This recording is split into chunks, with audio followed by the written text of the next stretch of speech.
انسان جو گناہ کرتا ہے یا جو بھی خلاف شرع کام کرتا ہے، خواہ وہ گناہ ہے یا گناہ سے نیچے کی چیز ہے، جیسے مثال کے طور پہ سنت غیر موقدہ ہے، اس کا ترک گناہ نہیں ہوتا، ٹھیک ہے، یا مستحبات ہیں ان کا ترک گناہ نہیں ہوتا، یا عبادات کی کثرت ہے بندہ وہ نہیں کرتا، ٹھیک ہے، تو اس سے گناہ گار نہیں ہوتا۔ یہ جو بندے کو ان تمام چیزوں پر خلاف شرع یا خلاف اولا چیزوں کی طرف جو چیز لے کے جاتی ہے نا، وہ لے کے جاتا ہے اس کا نفس۔ نفس ہے سہولت پسند، لذت پسند۔ جب نفس کو قابو میں کر لیا جائے کہ وہ سہولت سے ہٹے، لذت سے ہٹے،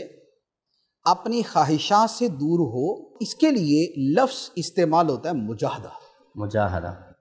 کہ بغیر مجاہدے کے انسان عبادات پر استقامت نہیں پا سکتا، بغیر مجاہدے کے انسان اپنی خواہشات پہ قابو نہیں پا سکتا، بغیر مجاہدے کے انسان گناہ نہیں چھوڑ سکتا، بغیر مجاہدے کے انسان خود کو عبادات کا پابند نہیں کر سکتا، ٹھیک ہے نا۔ تو یہ سارا دار و مدار ہے مجاہدے کے اوپر، اور مجاہدے کے لیے سمپل تعریف یہ ہے، مجاہدہ کہتے ہیں نفس کی من مانی کے خلاف کرنا۔ نفس کہتا ہے یہ کر، اس کے برخلاف کرے، تو نفس کی من مانی کے خلاف کرنا جو ہے نا، یہ مجاہدہ ہے۔ جب بندہ مجاہدہ کرتا ہے تو پھر آہستہ آہستہ اس کی خواہشات دبتی ہیں، عبادت کی عادت بنتی ہے، اس سے انوار پیدا ہوتے ہیں، دل صاف ہوتا ہے، اس میں روشنی آتی ہے، فَهُوَ عَلَى نُورٍ مِّن رَبِّهِ کا وہ مصداق بنتا ہے،